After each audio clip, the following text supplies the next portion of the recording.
फुर्तीली जेठानी। अग्रवाल परिवार की सुबह का नाश्ता कुछ अलग सा होता है। अरे अलग इसलिए कि इस घर की सुबह हमारी कावेरी जी की टिप्पणी से होती है। वैसे ऐसा पहले नहीं था, लेकिन जब से इस घर में छोटी बहू आई है तब से बस यही चलता जा रहा है। अरे कछुआ भी तुझसे जल्दी चाय बना लेता। ज्योति बहू कहाँ रह गई तू? आ गई माँ जी, आपके लिए बिस्किट ढूंढ रही थी बस। अरे बिस्किट क्या हिमालय पर्वत से लेने गई थी जो इतनी देर लगा दी है? यहाँ मेरे होठ सूख गए चाय के लिए। अरे अब इतनी भी कोई देर नहीं हुई है माँ जी, क्या आप भी ना? अरे ज्योति बहू, तू कछुए से भी रेस लगाएगी ना तो वो भी पहला नंबर आ जाएगा। अरे जरा दिव्या बहू को देख, खरगोश जैसी फुर्ती है उसमें, और तुझसे उम्र में कितनी बड़ी भी है।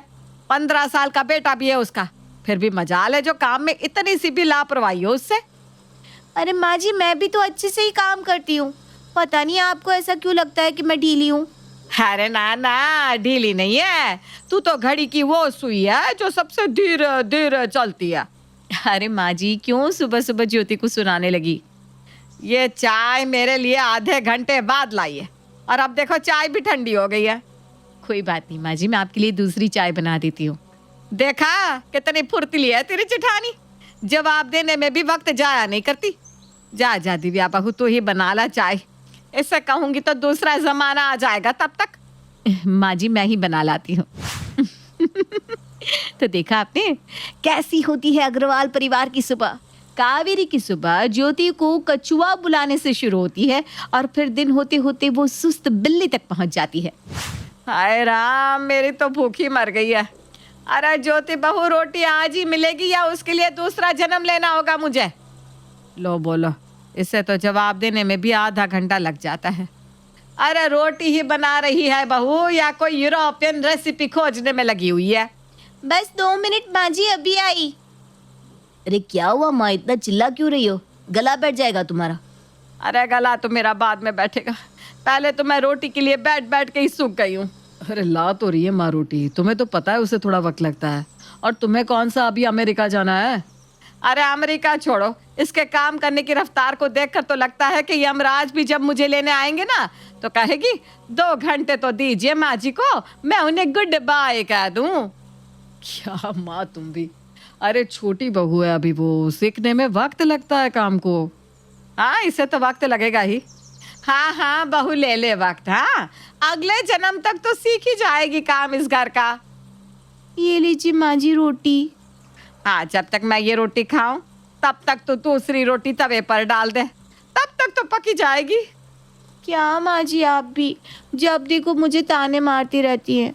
अच्छी चीजें बनाने में वक्त तो लगता ही है ना आप। हाँ तभी तो भगवान ने लगता है तुझे जल्दी जल्दी में बना दिया होगा। वो भी फुर्तीले होंगे ना, अब सब तेरी तरह तो होते नहीं।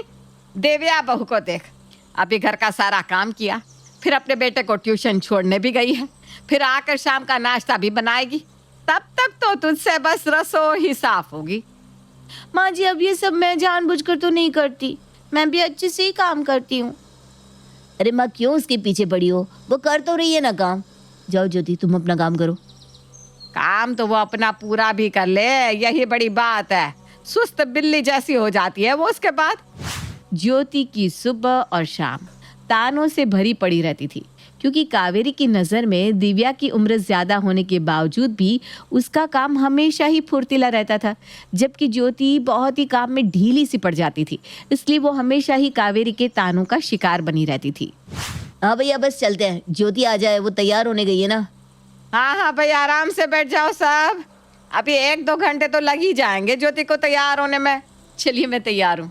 देखा कितनी जल्दी तैयार भी हो गई, और कितनी अच्छी तरह से साड़ी पहनी है दिव्या बहू ने।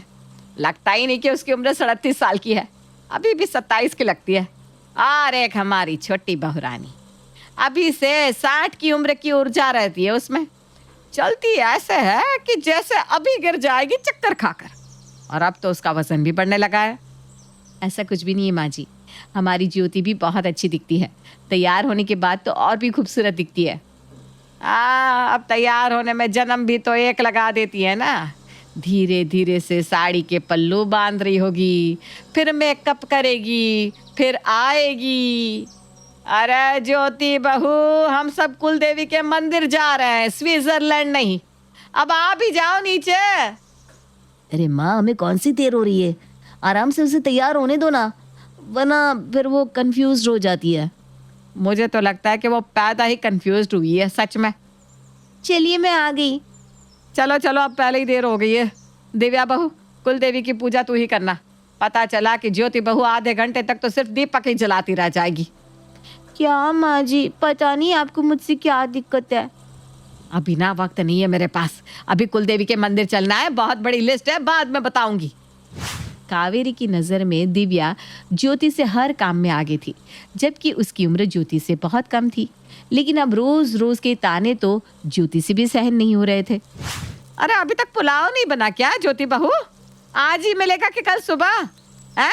कितना इंतजार करना होगा? देखिए ना भाभी, माँ जी एक मौका नहीं छोड़ती मुझे ताने मारने का।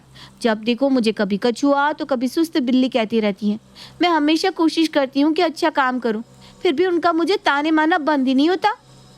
अरे तुम्हें तो पता है ना माँ जी का स्वभाव, जाने दो ना, उनकी बातों पर ध्यान मत दिया करो। पर भाभी रोज रोज वो मुझे अलग अलग ताने मारती रहती हैं, कभी कुछ कहती हैं कि देखो दिव्या को देखो, तुमसे कितनी बड़ी है फिर भी कितनी फुर्तीली है। भाभी, मैंने कभी किसी काम के लिए मना नहीं किया, लेकिन हर बात पे उन्हें ताने मारने जरूरी है क्या? मैं समझ सकती हूँ, अगर मैं तुम्हारी जगह पर होती ना तो मुझे भी बुरा लगता। अरे क्या हुआ, बन गया पुलाव की नहीं कि पड़ोसन के घर जाऊं खाना खाने? तुझसे इतना होगा कि तू इस खटिया को छोड़ के पड़ोसन के घर चली जाए। अरे चाची जी आप? हाँ, बहुत दिन हो गए थे, सोचा अपनी देवरानी से मिल के आते हैं, तो बस चले आए। चाची जी आप बैठिए, मैं आपके लिए पुलाव लेकर आती हूँ। आज ही लेकर आना। ताने मारे बिना इसका खाना हजम नहीं होता। ज्योति बहू तू पुलाव लेकर आ, फिर हम चारों बैठ कर ना खूब गप्पे लड़ाते हैं। ठीक है चाची जी। शीला के आने से घर का माहौल खुशनुमा सा हो गया था। शीला इस उम्र में काफी सारे काम कर लेती थी, जिसे देखकर दोनों बहुएं शीला से काफी प्रभावित हो गई थी। माँ जी आपको पता है आज चाची जी ने क्या मंदिर सजाया है, और तो और सूखे मेवे का भोग भी बनाया है। अरे भाभी, आज सुबह तो चाची जी उठकर योगा भी कर रही थी और उन्होंने सारे गमलों को पानी भी दे दिया। मुझे तो ऐसा लगता है कि आपके वक्त में तो माँ जी और आप मिलकर जल्दी से काम खत्म कर लेते होंगे, है ना? क्या हुआ चाची जी, आप हंस क्यों रही हैं? अब अरे दीदी की तो आदत है मजाक करने की। अरे हम ऐसे ही नहीं हंस रहे हैं, हम दोनों मिलके काम नहीं करते थे, तुम्हें पता नहीं।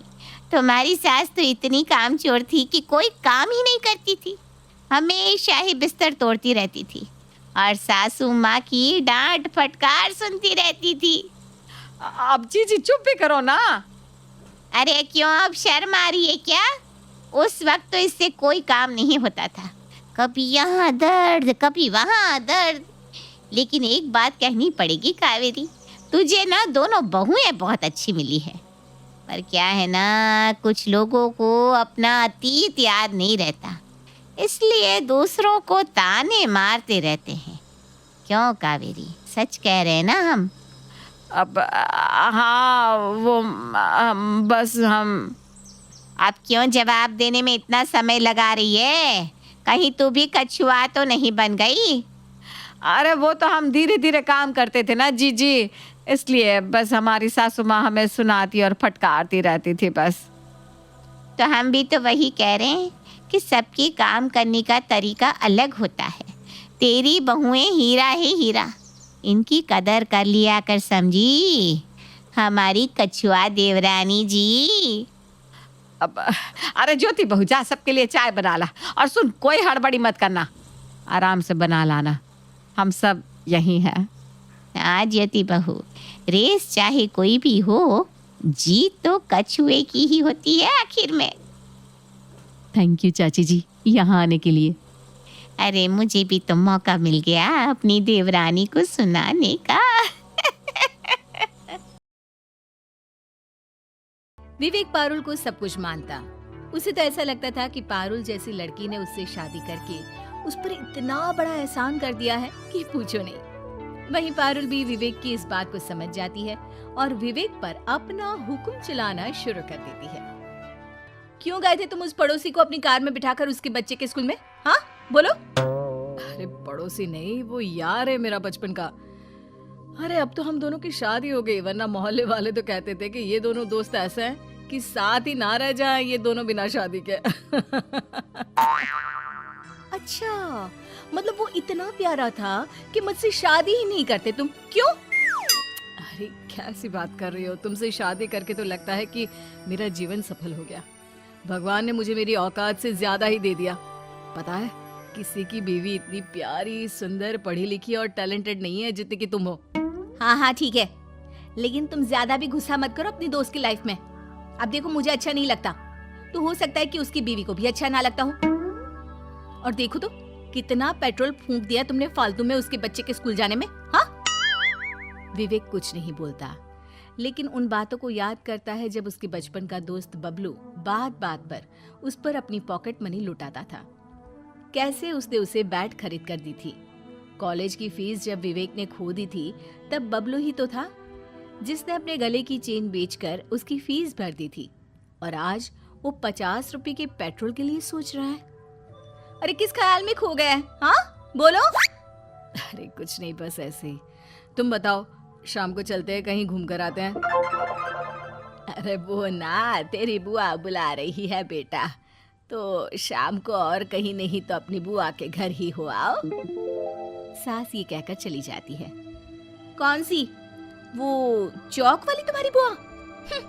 बुरा न मानना, लेकिन मैंने देखा है उनको कैसे मेरी झोली में 2001 रुपए डाल गई थी। पूरा परिवार आया था। 1000 रुपए थाली का भी हिसाब लगाओ तो 4000 होते हैं, और दिया क्या 2000। मैं तो ना जाऊं, पता चले मिठाई भी ले जाऊं और फिर इन लोगों का घर आना जाना शुरू हो जाए। अरे बुआ ने तो माँ को पहले ही पैसे दिए थे, 50,000 कपड़े लेने के लिए। वो तो खाली हाथ मुंह नहीं देखना था, इसलिए 2000 ऊपर से दे दिए। अरे ये क्या बात होती है यार? मेरी माँ ने और मौसी ने तुम्हें याद है कितने दिए थे? याद है? बोलो ना। हाँ 100 रुपए, उसी से तो हम लोगों ने पानी की बोतल ले ली थी। वैसे छोड़ो ना यार, ये सब क्या बात कर रहे हैं हम लोग। अच्छा, जहाँ तुम बोलो वहीं चलते हैं बस। उसी मोहल्ले में पारुल की दूर की चाची की बेटी की बुआ सास रहती थी। पारुल विवेक को लेकर वहाँ चली जाती है। पारुल, ये मोहल्ला तो बुआ का ही है, वो देख लेंगी तो बुरा लग जाएगा, जल्दी चलो। अरे चल रहे हैं ना, लेकिन शादी के बाद पहली दफा आ रहे हैं तो जरा मिठाई वाले के पास से मिठाई तो ले लो। विवेक मिठाई ले रहा होता है कि सामने बुआ आ जाती है। अरे विवेक, तू तो आज शहर में नहीं था, झूठ बोलता है, शर्म नहीं आती? बचपन से पाला था तुझे, आज से तेरा मेरा रिश्ता खत्म।